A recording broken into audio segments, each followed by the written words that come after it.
Sabe, eu trabalho em um pronto-socorro. E aí, eu diria que uns 70% dos pacientes que chegam para mim são pacientes crônicos, com alguma doença crônica, que por alguma razão se reagudizou, né. Então, a pessoa que tem uma hipertensão, e aí, né, ela tem uma crise hipertensiva. Pessoa que tem uma gastrite, e aí naquele dia ela está com muita dor de barriga porque ela está com a gastrite atacada. Pessoa que tem uma depressão e ela vai lá porque ela está com pensamentos de se machucar, ou enfim, com os pensamentos estranhos. E assim por diante. E os outros 30% são realmente, né, doenças não, né? Coisas imprevistas, acidentes e tudo mais, né? E esses daí realmente a gente gerencia da melhor maneira, muitas coisas, né, muitas é coisa de ortopedista, eu diria que 30% do meu trabalho é fazer o paciente ver um ortopedista. E o resto são essas coisas. Mas me chama muito a atenção, né, que justamente a maior parte do meu trabalho consiste em tentar manejar uma situação que é crônica, né, e que se reagudizou. O que eu quero dizer com isso? Quer dizer, a pessoa tem aquela doença, ela sabe que ela tem aquela doença, ela tem um diagnóstico daquela doença há muito tempo. Ela, muito provavelmente, 99% dos casos, eu diria, tá? São raríssimos os casos em que alguém chega sem terapia. Então, 99% dos casos, a pessoa tem um tratamento indicado, ela tem uns remédios que ela precisa tomar, ela tem uma indicação do que precisa ser feito. Ou seja, ela sabe tudo, ela tem todos os recursos, assim, né? E o Brasil, com todos os seus problemas com o seu sistema de saúde, consegue atender de maneira muito ampla, né? Porra, considera que são 220 milhões de pessoas, né, que têm acesso ao sistema de saúde. Aqui na Europa também, né? É sobrecarregado, é igual ao Brasil, não se engane, tá? É igual ao Brasil. Tudo que você puder imaginar que tem de problema no Brasil, tem na Europa. Tudo, tudo. Tipo, um dia eu faço um vídeo só contando história de pronto-socorro para vocês. Mas é a mesma coisa. Tipo, não tem especialista, tem que encaminhar, tem que voltar outro dia, né? Ali não pode fazer nada, o exame não tem. Cara, é igual. É igual. É uma ilusão você achar que o Brasil é tão diferente. Eu te digo como médico que trabalha aqui. Mas de forma geral, né? 90% dos casos você consegue cobrir muito bem com o que você tem ali, tá? Só que quando a pessoa chega ali, né, vamos dizer assim, pô, uma senhora, um homem que tem uma crise hipertensiva, né, ou, sei lá, tem uma doença cardiovascular, eventualmente chega a ter um AVC. Ele chega ali com um AVC. Quer dizer, muitas vezes a pessoa tem uma doença do coração, uma arritmia, aquela arritmia forma um coágulo, né, um trombozinho, aquele trombo sobe até o cérebro, tampa lá uma das artérias e aí uma parte do cérebro começa a morrer por falta de oxigênio. Muitas vezes a pessoa já tinha esse diagnóstico de arritmia. Ela tinha um tratamento, às vezes foi dado de graça, né? Aqui no Brasil é dado de graça também, né? Ela tinha um remédio, então, né? Tinha indicação. Quando precisa voltar no médico para controlar, ela pode voltar no médico. Não é perfeito. Não tem sempre, né, um cardiologista ou o cardiologista que cuida daquela coisa em específico está disponível. Mas de forma geral tem um médico disponível que te pode orientar bem, né? E quando você tiver alguma agudização, você tem o recurso disponível. Mas chega num ponto em que a pessoa simplesmente larga a mão, não toma, não segue as indicações do médico, né? E ela sofre as consequências disso. Quer dizer, né? A maioria imensa das vezes, né, a pessoa, por livre escolha, né, por deliberadamente, é isso que eu ia dizer, deliberadamente escolhe negligenciar a sua própria saúde e para de tomar um remédio, né, não segue a terapia. Muitas vezes ela só piora a condição, porque ela continua a fumar, ou a gente fala para não beber, porque olha só, você teve, sei lá, uma hemorragia, esofágicas, a pessoa tem cirrose, ela continua bebendo. Ou ela está desenvolvendo uma cirrose, ela continua bebendo. E nessas horas, para a gente que é médico, né, para os enfermeiros, para os técnicos de enfermagem, para todo mundo envolvido e para a família também que está preocupada com aquela pessoa, é muito frustrante. É muito, muito, muito frustrante. Porque se você é uma pessoa que se importa minimamente, e eu gosto de acreditar que os meus colegas de profissão, né, independente de quais sejam dos técnicos, enfermeiros, o que, todo mundo se importa muito com o paciente, porque esse é o nosso trabalho. O nosso trabalho é se importar com os outros 100% do tempo, não tem nada que a gente faz que não seja para o paciente. Nada, nada. Tudo é com o centro ao paciente. Se você se importa com ele e você vê que ele está fazendo exatamente o contrário daquilo que ele precisa fazer, é muito frustrante.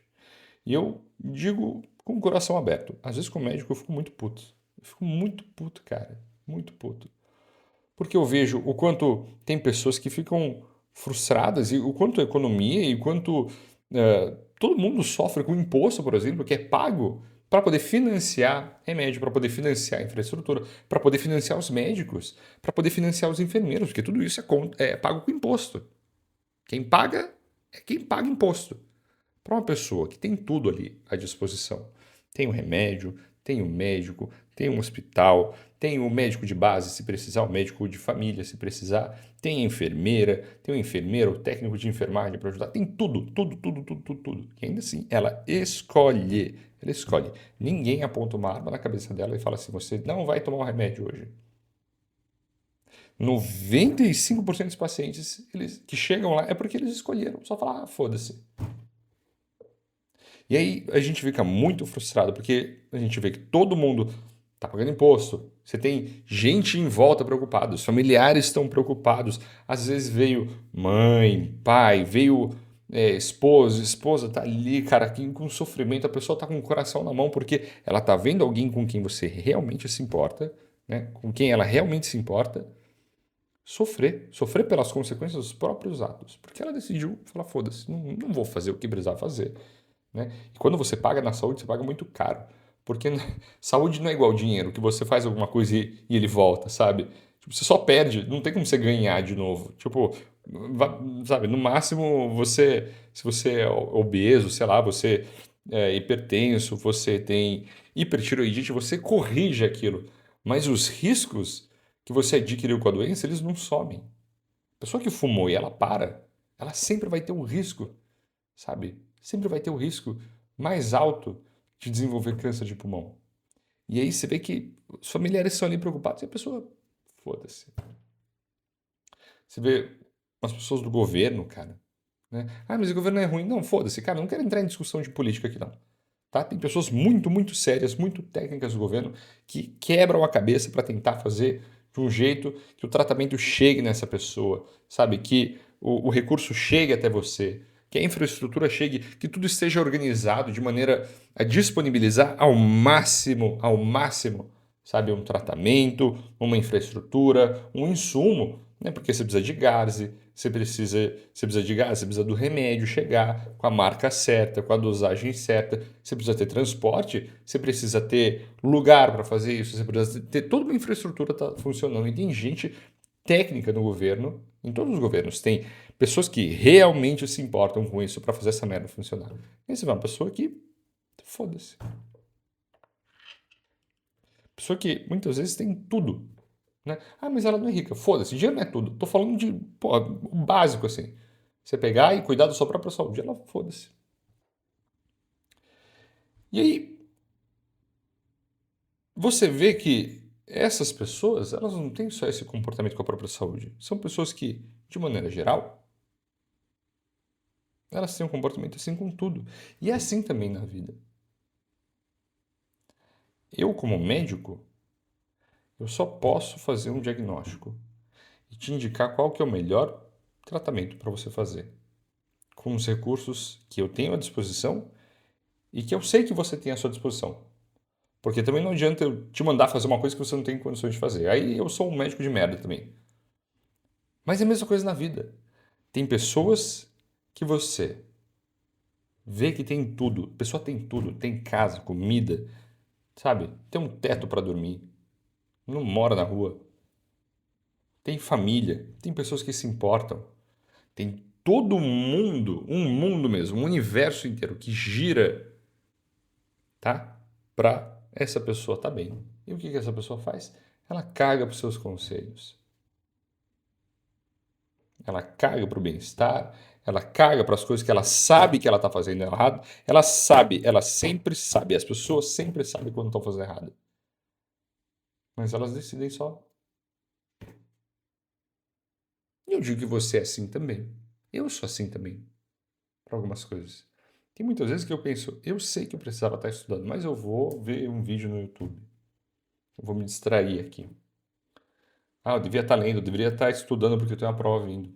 Eu vou fazer outra coisa. Vou jogar um LOL, sei lá.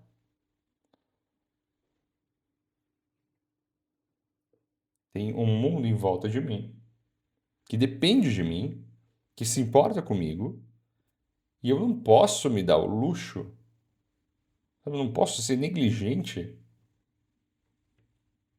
a ponto de deixar que todo esse mundo que está girando caia por terra só porque eu sou um vagabundo. Porque eu não quero estudar hoje, porque eu não quero trabalhar, eu estou de má vontade.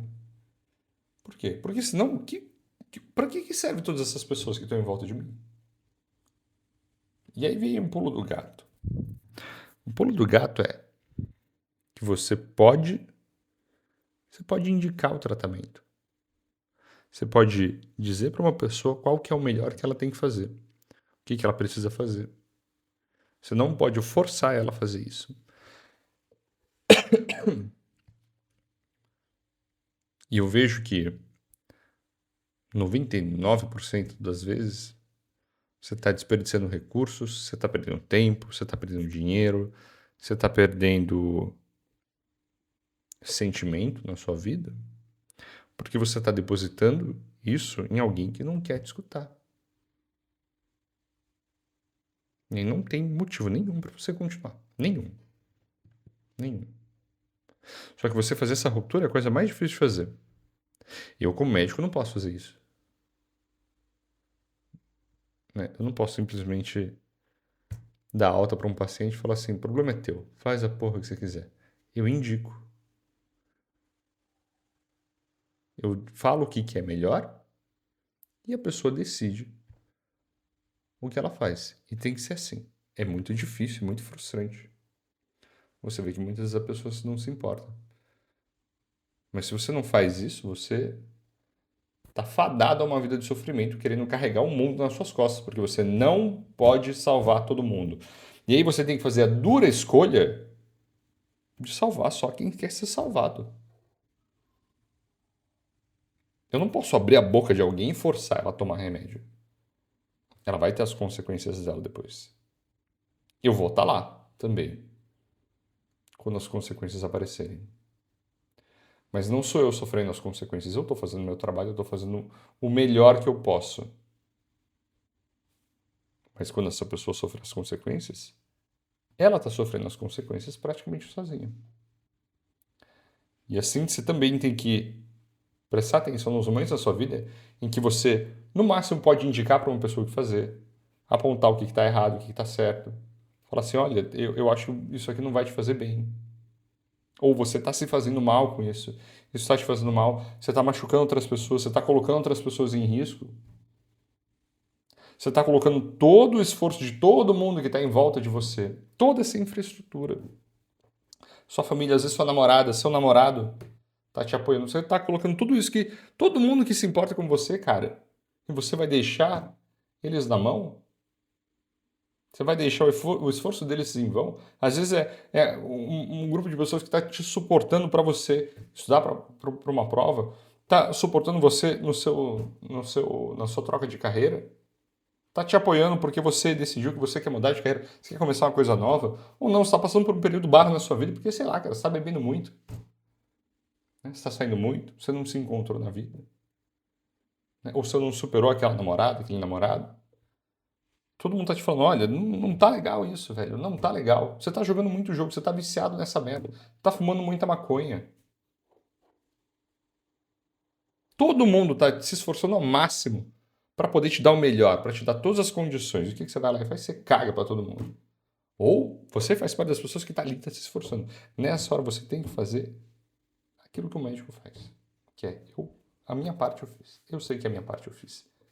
Eu sei que eu estudei, eu me preparei, eu entreguei o melhor que eu podia. Eu indiquei aquilo que é melhor, aquilo que eu sei, aquilo que eu posso dar de melhor para você.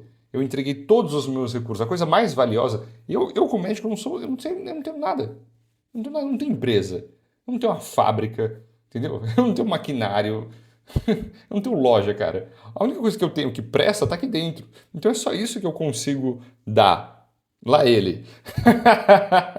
Entendeu? É só isso que eu consigo dar. É aquilo que está no meu cérebro, é a coisa que eu penso. É aquilo que está dentro da minha cabeça. Então, se eu consigo te dar o melhor que eu consigo pensar, eu estou dando mais de mais valioso para você. A única coisa de valiosa que eu verdadeiramente tenho é aquilo que está na minha cabeça. Agora, se você não quer isso, você quer ignorar, não posso fazer nada. Você vai sofrer as consequências. Não se iluda. E assim, você tem que ser com as pessoas da sua vida também. E as outras pessoas têm que ser assim com você, a sua vida também. Se você continuar escolhendo fazer as mesmas merdas que você sabe que está errado, não se iluda, você vai sofrer as consequências. Você vai sofrer as consequências. Cedo ou tarde. Tudo bem, vão ter pessoas que vão te apoiar, vão ter pessoas, né, que vão te suportar, mas nem todo mundo.